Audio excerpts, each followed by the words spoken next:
한국, 중국, 일본, 대만을 엮는 아시아 이야기, 문화와 콘텐츠, 스토리를 함께 살펴보는 인문 채널 데그넥티 V. 오늘은 무슨 얘기를 해주실 건가요? 새해잖아요. 새해 같지 않은 새해죠. 참 2025년 올해는 어려운 새해입니다. 네, 어떻게 시작했는지도 모르겠게 네, 정신없이. 네, 새로운 해를 맞이한다는 어떤 흥분과 기대와 설레임보다는 이게 세상이 어떻게 돌아가는지 너무 정신이 없었죠. 지금도 사실 우리 촬영하고 있는 이 시간에도 마찬가지인데요. 그래도 이제 새해는 새해니까.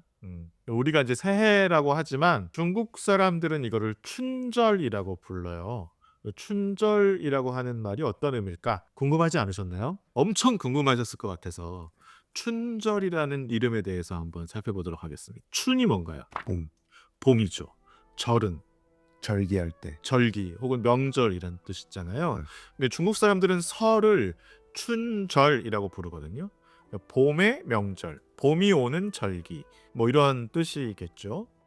그런데 저는 어렸을 때부터 좀 궁금했던 게, 우리가 이제 설을 뭐 양력 1월 1일을 양력설이라고 하고, 또 그로부터 뭐 한 달이나 한 달 반쯤 사이에 오는 음력 1월 1일을 음력설이라고 하잖아요. 어떤 집안은 양력설을 세고 어떤 집안은 음력설을 세다 보니까 제가 어렸을 때는 이거를 이중으로 과세를 한다. 과세라는 말은 이제 설을 쐰다라는 말이거든요, 한자로. 그래서 이중과세가 상당히 불편하다. 그래서 우리는 이제 선진화된 나라니까 음력설 쇠지 말고 양력설만 쇠자. 그래서 1월 1일을 기준으로 해서 3일이 공휴일이었던 적이 있었어요. 1월 1일을 중심으로 양력설을 많이 장려를 했는데, 그런데 민간에서는 사실 이게 전통이라는 게 있기 때문에 정부가 정책을 막 내세운다고 무조건 양력설만 쓸 수는 없는 거잖아요. 그러니까 이제 음력설을 또 실제로 또 세게 되고 이런 상황이 계속된 거죠. 그러다 보니 정부에서는 이 음력설은 그러면 설이라고 하지 말고 민속의 날이라고 하자. 그래서 한동안은 또 민속의 날이라고 이걸 불렀어요. 혹시 그런 기억이 있으신가요? 아니? 아이, 젊으시군요. 지금 한 40대 넘어가신 분들은 아마 기억하실 거예요. 민속의 날이라고 우리 설날을 그렇게 불렀던 적이 있어요. 근데 이제 이게 다 다시 돌아와 가지고 양력설 1월 1일은 이제 하루만 쇠고, 지금 이제 음력설은 3일을 세게 되는 이런 상황이 됐어요. 아, 우리나라 여기에요? 네, 우리나라 얘기. 1월 1, 2, 3을 쉬었다고요? 네네. 와, 그때는 이제 음력설은 안 쉬었죠. 그러니까 이게 거꾸로 됐었죠. 그래서 이제 우리도 그렇게 됐는데, 그런데 음력설이 보통 올해는 이제 1월 말에 왔습니다만 보통 2월 중순쯤 오거든요. 2월 초나 2월 중순쯤 오잖아요. 근데 이제 이거를 중국 사람들은 춘절이라고 부른단 말이에요. 그래서 저는 이게 이제 어렸을 때부터 좀 궁금했어요. 사실 우리가 생각하기에 봄은 한 3월쯤 오는 거 아니에요? 그렇죠. 예, 근데 왜 1월, 2월에 아직 겨울이 안 끝났는데 중국 사람들은 이걸 춘절이라고 부를까 하는 게 저는 좀 궁금했어요. 그리고 더불어서 이게 또 어디에 엮여 있냐면, 지금도 마찬가지입니다만 뭐 위력이 옛날만큼은 못하지만 신춘문예를 많은 언론사들이 발표를 하잖아요, 새해가 되면. 근데 이 신춘문예 당선작을 언제 발표하냐면 양력 1월 1일 날 발표해요. 근데 저는 어렸을 때 굉장히 궁금한 거예요. 왜 신춘문예를 추운 겨울인 양력 1월 1일 날 발표를 할까? 그래서 이제 알아봤습니다. 사실은요, 옛날 사람들은요, 새해는요 곧 새봄이에요. 그래서 음력으로 따지면은요, 음력 1월이 새해의 시작이잖아요. 이게 봄의 시작입니다. 그래서 음력 1월, 2월, 3월이 봄이고요. 음력 4월, 5월, 6월이 여름이고요. 음력 7월, 8월, 9월이 가을이고요. 음력 10월, 11월, 12월이 겨울이에요. 그러면 딱 맞아떨어지죠. 1월부터 12월까지 봄, 여름, 가을, 겨울 순서대로 음력 달력으로 하면 정확하게 맞아 떨어집니다. 옛날 우리 선조들, 중국 사람들도 마찬가지고요. 새해는 곧 새봄이 오는 것, 이런 의식이 있었어요. 그래서 우리가 세 달씩 이렇게 절기가 춘하 추동이 끊어지는데, 초봄, 한여름, 늦여름 이렇게 부르죠. 이게 이제 한자로 쓰던 말들이 다 있어요. 초라는 말은 초라고도 그냥 한자로 쓰기도 하지만 맹자를 쓰기도 합니다. 이 맹자가 맛 맹자예요. 맞이. 맹라고 할 때 맹자예요. 그래서 초봄, 초여름, 초가을, 초겨울은 한자로 얘기하면 맹춘, 맹하, 맹추, 맹동 이렇게 말해요. 한봄, 한여름이라고 할 때 한이라는 말은 가운데 중자를 써서 중이라고 하거나 뭐 사람 인변이 있는 가운데 중자를 쓰기도 합니다. 아니면 왕성하다 해가지고 성자를 쓰기도 해요. 그래서 중춘, 중하, 중추, 중동 아니면 성춘, 성하, 성추, 성동 이렇게 말해요. 그리고 이제 늦이라고 하는 말은 만자, 늦을 만자나 아니면 막내라고 하는 개자를 씁니다.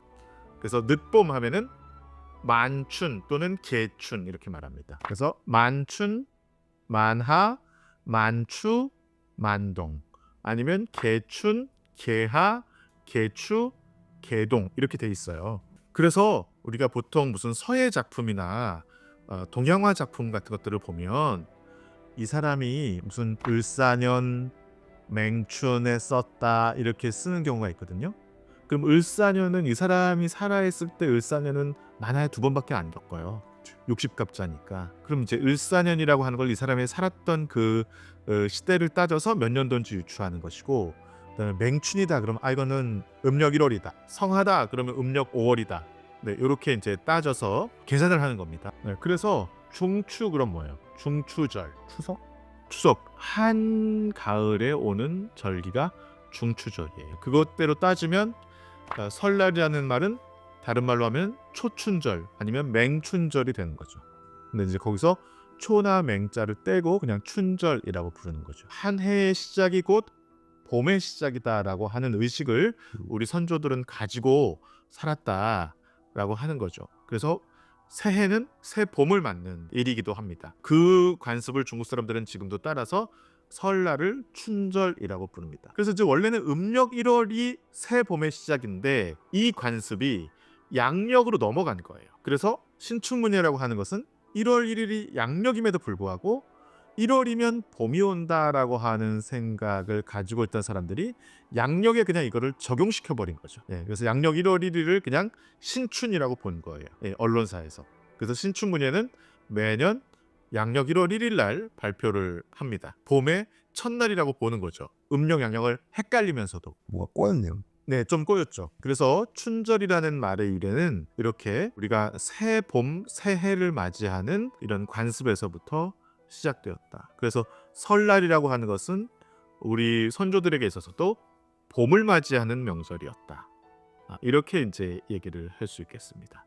봄을 맞이하기 때문에 이제 날이 따뜻해져야 돼요. 그래서 뭘 합니까? 우리나라 같은 경우는 설날 이후부터 정월 대보름에 이르기까지 많은 풍습들이 있잖아요. 그래서 이제 그동안 잠자고 있었던 차가워졌던 땅을 따뜻하게 데워줘야 되기 때문에 쥐불놀이 같은 것들을 많이 하죠. 차가웠던 음기가 가득했던 땅과 뜨거운 불의 양기를 이제 잘 결합시켜서 음기와 양기가 결합되면 어떻게 되죠? 씨앗이 생겨나죠. 그래서 이 씨앗이 생겨나는 것들이 이제 가을까지 이어져서 8월 대보름에 추수를 하게 되는 거죠. 그래서 우리나라에서 보름이 12달에 계속 있는데 보름을 대보름이라고 부르는 거는 정월 대보름하고 8월 대보름밖에 없어요. 이런 어떤 조상들의 지혜가 담겨 있다. 그래서 설은 세뱃돈만 그냥 받는 명절이 아니고 새로운 봄을 알리는 명절이다. 이런 말씀을 한번 좀 드려보겠습니다. 설 연휴인데 이렇게 덕담 한마디. 네그네티 V를 사랑해 주시는 애청자 여러분, 하루가 다르게 채널을 사랑해 주시고 키워 주셔서 정말 감사드립니다. 올해도 늘 건강하시고 늘 행복하시고 늘 좋은 꿈을 꾸시고 늘 새로운 비전을 향해서 늘 성공을 향해서 달려가시는, 늘 풍족하게, 늘 즐겁게, 늘 해피하게 사시는 여러분이 되시길 바라겠습니다. 새해 복 많이 받으십시오. 감사합니다. 세배해도 돼요?